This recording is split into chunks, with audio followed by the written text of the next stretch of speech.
Again, hopefully that matters kasi tandaan mo, pag may Barats, instant -1 yan. What if ma-detonas welcome ka bago ka makapag-setup, baka naman mag-crumble yung lineup nyo kung sa ganon. So let's see if it is gonna be effective here in game number 1 between Onyx Indonesia and Entity 7. Tingnan natin kung magkakaroon nga ba ng mga bagong meta breakers, meta shakers. But so far sa ating naging composition, it's more in the traditional or standard format na nakita natin sa past few games from day 1 from Group A at ngayon dito sa Group B na considered Group of Death. It's Entity 7 na mas tinitignan ng mga tao kung kaya sumabay. Lalo na nga't nagkaroon ng bit of adjustment on the heroes that they chose. And speaking of which, ngayon, pagdating sa ikot nila, nabanggit nga ni Rafart na ang pinakaayaw ng Marcel pag nasa likod. Lalo na yung mga photographer natin, gusto nila laging nasa harap. Front page, front news, and first blood para dito sa Onyx ID. Actually, brutal nga eh. Doon kasi sa harap yung maganda yung lighting. Siyempre, Oo. kailangan abulin mo yung lighting na yan kasi bakit ang labas yan pag galing sa likod. Against the light, di ba? Diba? Kaya may lightning kay Sans at yung camera photographer na si Kiboy. Duo combo para sa Onyx ID. Top lane?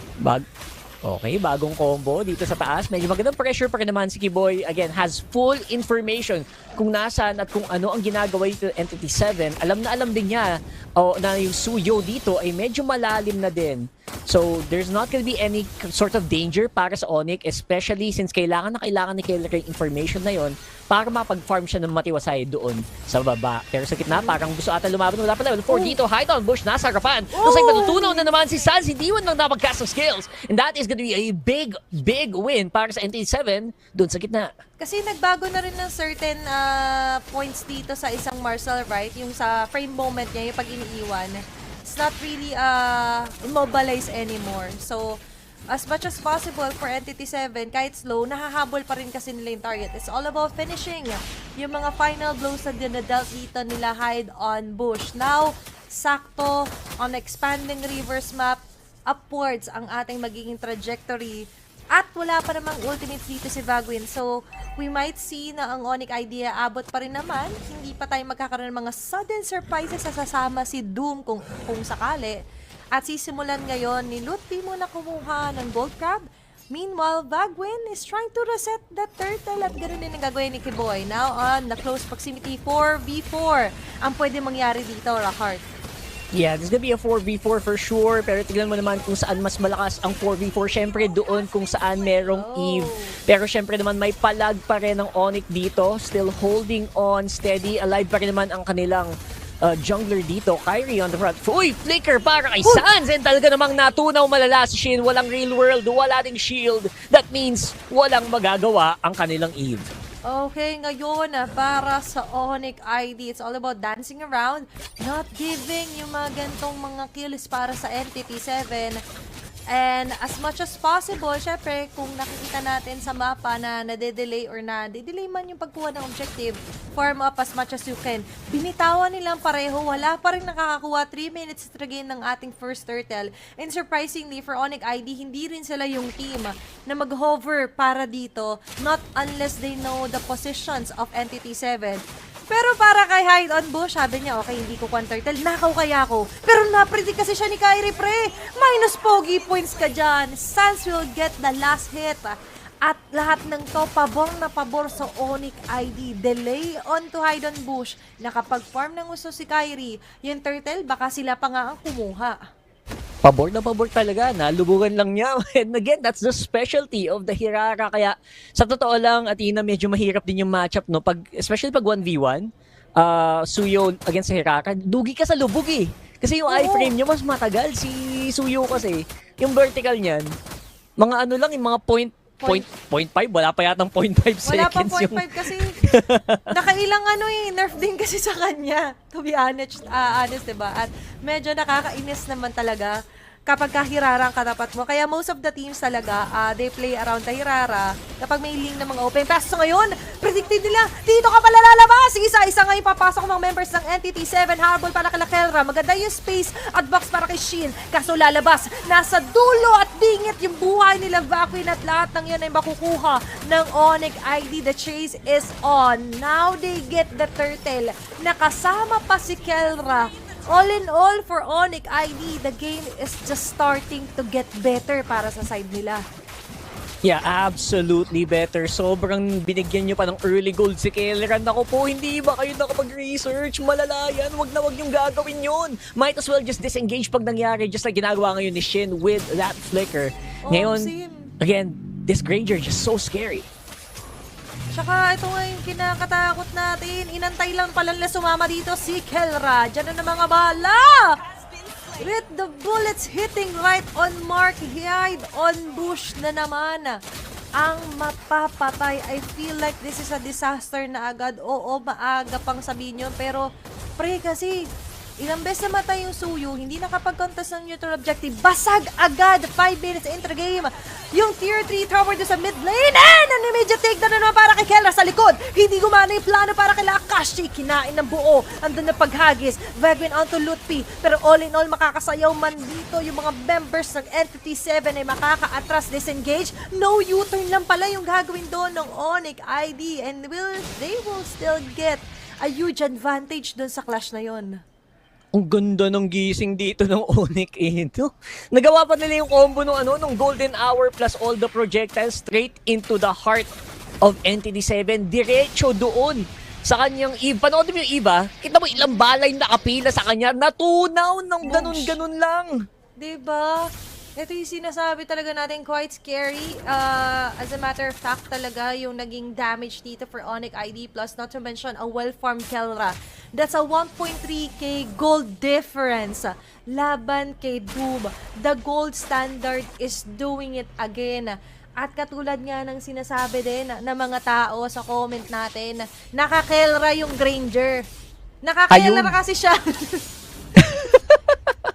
Nakakaila ka talaga, guys. Wala na akong masasabi doon. Ang masasabi ko lang dito, good luck. NTT7, yung mid-game nila, medyo nabubutas. Ngayon, I can understand kung bakit nandito yung chip. They have to make a desperate play. They need to get back into momentum. Pero so far, walang nagpapakita sa Onyx. Alam din nila kung gaano nakakatakot itong chip na to. Yep, may makita man kasi siya, it's Kiboy or Sans. Kay Sans, oo, pwede pa. Kaso, laging may nasa vicinity niya na nakaabang. Very nice check bush as well dito para kala Kyrie. Pasag ba? Sika pala dyan, ha? Sans will get a killing speed. Andun yung burst. May kakainin pa dito sa gilid si Lutpi. Pinagbukod-bukod yung mga miyembro dito ng NTT7. Hindi masyado makapag-dikit-dikit. Pero dikit-dikit yung mga bala na tatama sa kanila. Kelra again with a double kill. Forming up as much as he can. Tapos sabay convert pa ng Tori sa baba. At yung turtle, makukuha naman ni Kyrie. Naku, hirap niyan. I think nakita natin dahan-dahan kung bakit sobrang ganda pa rin talaga ng Barats. Yung isolation, no? Pag may na-detonas welcome, yung mga kampi, no choice eh. Pag nakakatakot, bakit napapatakbo sila? Kakasabi mo lang kanina, Rockart, pag may Barats kang kalaban, expect mo na negative 1 lagi. Negative na. Oo. -1. Wala na eh. Ang hirap ng palaga. Tingnan mo. Gustuhin man ng additional na habol ni Akashi. Kaso pag talon niya, nandun na agad sila Kelra. And tingnan mo, kahit si Kyrie, natutuwa sa mga pangyayari. Oh my goodness, guys. Ano ba to? Yun pa lang, alam mo na yung nangyayari dito. Natatawa na lang sila Kyrie talaga sa nakakalaban nila ngayon. Ibang statement din yun, no? Para sa mga Sky Kings. Pre, first time ko yung nakita sa mga player cam today na tumatawa habang naglalaro. Yung ngiti pwede pa eh. Yung kanya nag-shake pa yung balikat eh habang pinapatay nila doon yung members sa May shrug off pa? Yeah, it just shows na sobrang confident ng Onyx ID. It's all about the aura in the game and also inside the game na kung saan 9 minutes into the game, 6k gold lead. Ganda ng square or RWM here for Shin. Kaso nga lang, dulo, mabilis makakalabas ang Onyx ID. Pero sila hindi yata sila makalabas sa bangungot na ginagawa sa kanila dito, Rockart. That's right. I think habang tumatagal, malulubog at malulubog ka lang lalo dito. Especially kung binibilang natin yung stocks dito ni Kelra. I'm not sure kung kailan niya nakuha yung piercer niya, kung 4 or 40 or 50 stocks na to. This is a very scary Granger na sobrang free hit. Probably one of the most chill Granger games of his life. Kasi parang wala masyadong threat talaga eh. At least here in the first 10 minutes of this game. Yep. Yung magiging threat kasi sa kanya, ang agang ina-answer back agad dito ng the rest of the gang, which is Lutfi and Kiboy. Plus, not to mention na we haven't seen a very good ganking spot yet para dito sa Entity 7. But now, True. it's going to be the Lord na hindi man lang naisayaw ng Entity 7, nabawasan pa sila! Kakalapag lang na portal, sinisingil na agad ang ticket dito ng Onyx ID ang Entity 7. Akashi will also fall down. Kelra with a double kill. Ang ginagawa na lang ni Hyde on Bush ay may hide talaga sa Bush. Kaso makikita pa rin siya ni Sans. Merong mga split push siya magagawa. Pero it's Kyrie and Sans on the Naku chase. po. Lumetri pa, friend! No way out talaga.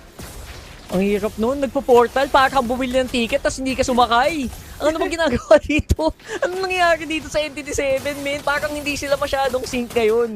Nagulat ako sa pangyayari, plus may -1 pa dun sa taas. Konting consolation prize ng Torre. Pero anong gagawin mo ngayon? May base pa. Kayo na kailangan depensahan. May Lord sa harapan. Eh ngayon, tignan mo naman yung Barats. Kayo ang frontline lang kayang-kaya pa yata niya hanggang game number 2. Sa kapal talaga ng buhay dito ni Lutfi. And another killing spree para kay Kyrie. And yun na nga, si Dumi na sa ilalim na ng Torre. Naghahanap ng pwedeng magligtas sa kanya. Pero even with the portal in, double kill with Hyde on Bush, magiging sapat ba? I don't think so.